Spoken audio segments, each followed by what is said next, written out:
Praise the Lord. இன்னைக்கு ட்ராயிங்கான Bible வசனம் பார்க்கலாமா? குருடனும் ஆவிக்குரிய குருடன், இதை வைத்து பைபிள் வந்து நம்மளுக்கு ஸ்பிரிச்சுவலாக என்ன கற்றுக் கொடுக்குதுன்னு பார்க்கலாமா? மத்திய 15 அதிகாரம் 14 அவர்களை விட்டு விடுங்கள், அவர்கள் குருடருக்கு வழிகாட்டுகிற குருடராய் இருக்கிறார்கள். குருடனுக்கு குருடன் வழிகாட்டினால் இருவரும் குழியிலே விழுவார்களே என்றார்.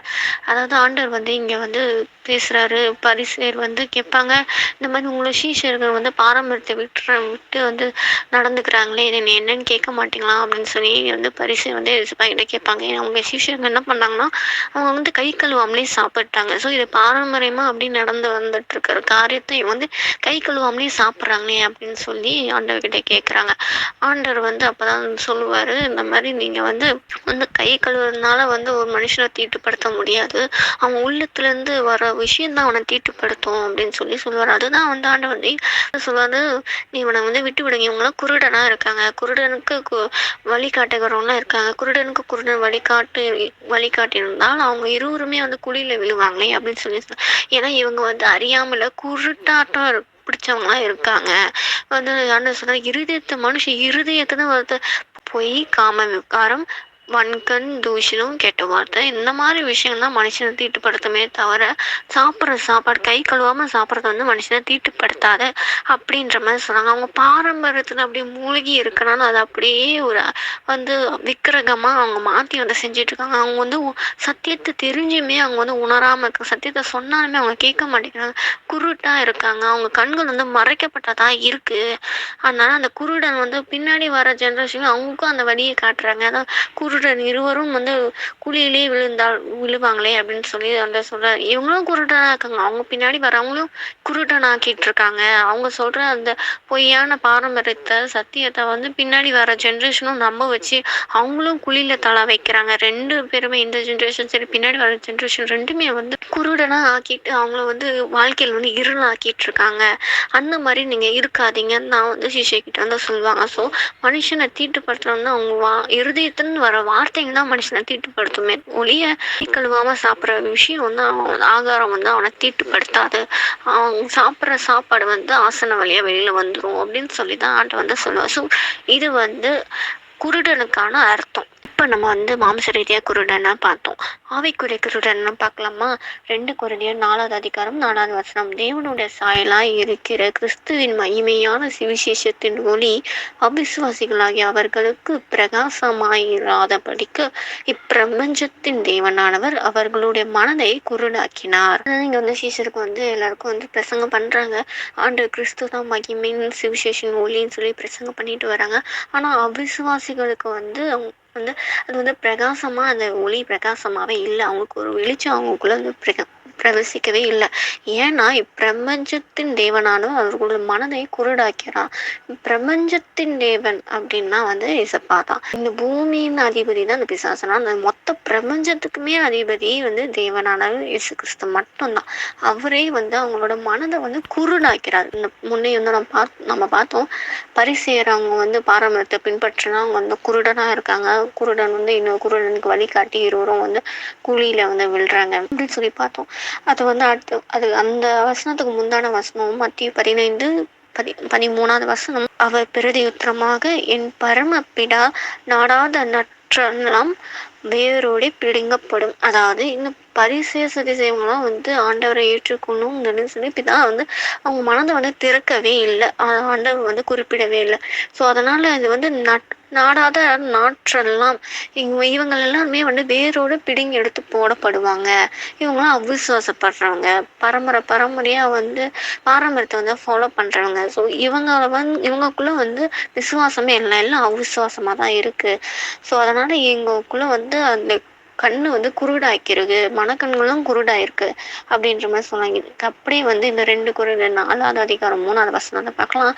எங்கள் சுவிசேஷம் மறைபொருளா இருந்தால் கெட்டு போகிறவர்களுக்கு அது வந்து மறைபொருளா இருக்கிறது. நம்ம சொல்ற இந்த சுவிசேஷம், இந்த வார்த்தை வந்து மறைபொருள் கிடையவே கிடையாது. எல்லாருக்குமே ஆண்டவர் மனம் திரும்பணும் தான் சொல்றாரு. எல்லாருக்குமே இந்த சுவிசேஷம் அறிவிக்கப்படணும். கடைசி நாட்கள் முடிவு பரிந்தும் வந்து இந்த சுவிசேஷம் வந்து அறிவிக்கப்படணும். எல்லா எல்லைக்கும் இந்த சுவிசேஷம் வார்த்தை வந்து பிரசங்கிக்கப்படணும் ரட்சிக்கப்படணும் அப்படின்ற மாதிரி ஆண்டவர் சொல்லியிருக்காருல்ல. ஸோ இது வந்து மறைபொருளே கிடையாது. பட் ஆனால் வந்து ஒருத்தவங்களுக்கு அது மறைபொருளாக இருக்குன்னா அது கெட்டு போகிறவங்களுக்கு தான் அது மறைபொருளாக இருக்குது. ஏன்னா அவங்ககிட்ட விசுவாசமே இல்லை, அவிசுவாசமாக இருக்கு. அவங்க சொல்கிற விஷயம் அவங்க கேட்டுக்க மாட்டேங்கிறாங்க. அவங்க கண்கள் மறைக்கப்பட்டிருக்கு, அவங்க மனம் வந்து மறைக்கப்பட்டிருக்கு. ஸோ அதனால அது அவங்களுக்கு வந்து மறைப்பொருளாக இருக்கே தவிர மற்றபடி இந்த சுவிசேஷம் அப்படின்றது அது மறைப்பொருளே கிடையாது. எல்லாருக்கும் போய் சுவிசேஷம் அறிவிங்க அப்படின்னு தான் ஆண்டவர் சொல்றார். ஸோ இவங்க எல்லாமே வந்து ரட்சிக்கிறதுக்கு ஏதுவானவங்களாம் இல்லை. அதனால தான் ஆண்டவர் சொல்றாரு, இப்பிரபஞ்சத்தின் தேவனானவர் அவர்களுடைய மனதை குருடாக்கினார் அப்படின்னு சொல்லி சொல்றார். ஆனா நம்ம வந்து ஆண்டவர்கிட்ட ஊக்கமா ஜெபிக்கணும். நம்ம குடும்பத்தார் எல்லாமே ரட்சிக்கப்படாம இருக்கலாம். வீட்டுல யாராவது ஒருத்தவங்க 2 பேர் ரட்சிக்கப்பட்டிருக்கலாம், சுத்தி இருக்கலாம் ரட்சிக்கப்படாம இருக்கலாம். ஆனா நம்ம ஊக்கமா ஜெபிக்கும் போது நிச்சயமா ஆண்டு அவங்க இருதயத்தின் வந்து மனக்கண்ணை வந்து திறப்பாரு. அந்த குருட்டாட்டம் எல்லாம் விலகும்படி செய்வார். நமக்கு இந்த அப்படியே வந்து எக்ஸாம்பிளா வந்து பவுல் எடுத்துக்கலாம். பவுல் வந்து எல்லா கிறிஸ்தவங்களும் அடிக்கணும் அப்படின்னு சொல்லி அவங்க எல்லாரும் துன்பப்படுத்தி சபை ரொம்ப துன்பப்படுத்திட்டு இருந்தாங்க. அப்போ சடதியா ஆண்டவர் வந்து சவுலை வந்து தமஸ்குல சந்திக்கப்போ அவங்க பார்வை வந்து தெரியாம போயிடுது. அப்போ வந்து தமஸ்குல அனனியா அவங்கள கொண்டு ஆண்டவர் வந்து அவங்க கண்களை திறக்க வைக்கிறதுக்காக அவங்க மேல பரிசுத்த ஆவியானவர் இறங்கணும், அபிஷேகம் பண்ணணும். இவங்க வந்து ராஜாக்கள் வந்து புறஜாதிகள் எல்லாம் போய் இவங்க வந்து சுவிசேஷம் அறிவிக்கணும், நான் தெரிந்து கொண்ட பாண்டோம் அப்படின்னு சொல்லி கர்த்தர் வந்து ஏசப்பா வந்து பவுலை வந்து தெரிந்து கொள்கிறார். இது அப்படியே வந்து அனனியா போய் வந்து பவுலை பார்த்து சந்திச்சு அவங்க சந்திக்கும் போது ஜெபம் பண்ணி அவங்க வந்து பரிசுத்தாவியை பெற்றுக்கொள்ளும் போது அப்போ வந்து வசனம் வாசிக்கிறேன். அப்போஸ்தலர் 9வது அதிகாரம் 18வது வசனம். உடனே அவன் கண்களிலிருந்து மீன் செதில்கள் போன்றவைகள் விழுந்து அவன் பார்வை அடைந்தான், எழுந்திருந்து ஞானஸ்தானம் பெற்றான். அதாவது இது வரைக்கும் 3 நாள் அவங்க வந்து சாப்பிடாம குடிக்காம வந்து இருக்காங்க. அப்போ வந்து அனனியா போய் அவங்க மேல கை வச்சு அவங்க வந்து ஜெபிக்கும் போது அவங்க கண்கள் வந்து மீன் செதில்கள் தான் இருந்ததுனால அவங்களுக்கு வந்து கண் பார்வை வந்து தெரியாம இருந்துச்சு. ஆனா ஜெபித்ததுக்கு அப்புறம் அவங்க கண்ணுல இந்த மீன் செதில்கள் அந்த குருட்டாட்டத்தனமா இருந்த விஷயம் அவங்க கண்ணுல இருந்து விலகி கீழே விழுந்துருச்சு. அதுக்கப்புறமா அவங்க பார்வை அடைந்து அவங்க அழைப்பு அவங்க பெற்றுக்கொண்டு அதுக்கப்புறமா ஆண்டவரோட ஊழியத்தை செய்யறதுக்கு உடனே காலதாமதம் பண்ணல. அடுத்த வசனம் படிச்சீங்கன்னா தெரியும். காலதாமதம் பண்ணாம உடனே அவங்க வந்து சாப்பிட்டு பலனடைந்து வந்து கர்த்தரோட ஊழியத்தை செய்யும்படி சாட்சி சொல்லும்படி எல்லா புறஜாதிக்கும் ராஜாக்களும் தன்னோட சாட்சியை சொல்லும்படி கிறிஸ்துவே மெய்தேவன் சொல்லும்படி தன் ஊழியத்தை வந்து தொடர்ந்தாங்க. ஸோ அதே போல நம்ம வாழ்க்கையிலையும் நம்ம குடும்பத்தார் வாழ்க்கையிலும் கர்த்தர் இப்படி செய்யணுன்றதுக்காக நம்ம விசுவாசத்தோட நம்ம ஜெபிக்கணும். ஏன்னா இவங்க கண்கள் எல்லாமே குருட்டாட்டமா இருக்கு, மறைக்கப்பட்டிருக்கு. அவங்க மனம் வந்து மறைக்கப்பட்டிருக்கு, அவங்க மனம் வந்து குருடா இருக்கு. எசப்பா கிட்ட நோக்கி கேட்கணும், எசப்பா இவங்க எல்லாரோட மனதை வந்து திறங்க, அவங்க குருட்டாட்டம் எல்லாம் விலகட்டும், அறியாமை எல்லாம் விலகட்டும். இந்த பாரம்பரியான செயல்கள் ஒரு விக்கிரக ஆராதனை அவங்க வணங்குறதுதான் கடவுள் தான் உண்மையா கடவுள் அப்படின்னு சொல்லி அந்த பொய்யான நம்பிக்கையை வந்து பின்பற்றி கொண்டிருக்காங்க. அந்த குருட்டாட்டத்தன்மை எல்லாம் விலகணும் ஏசப்பா.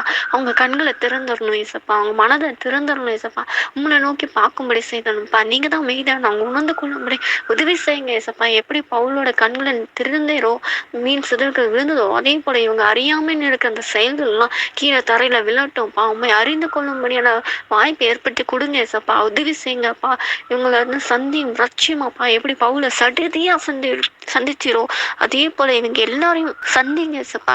ரட்சிங்க, மீட்டு கொள்ளுங்க. எப்படி பவுல் உடனே எழுந்திருந்து உங்க ஊழியத்தை செய்யறதுக்கு சாட்சி சொல்லும்படி பிரயாணப்பட்டாங்களோ காலதாமதமே பண்ணல, அடுத்தடுத்து அவங்க வந்து பிரயாசப்படுறதுக்கு முன்னேறி சென்றாங்க. அதே போல என் வீட்டார்கள் எல்லாரும் காலதாமதம் பண்ணாம ஆண்டவரே உங்க வார்த்தையை கேட்டு மனம் திரும்பி இந்த குருட்டாட்டெல்லாம் விலகி ரட்சிக்கப்பட்டு ஆண்டவரே உமக்கேண்டு ஊழிய செஞ்சு சாட்சியா இருக்கும் மாற்றி கொண்டு வாங்க ஏசப்பா அப்படின்னு நான் விசுவாசிக்கிறேன்.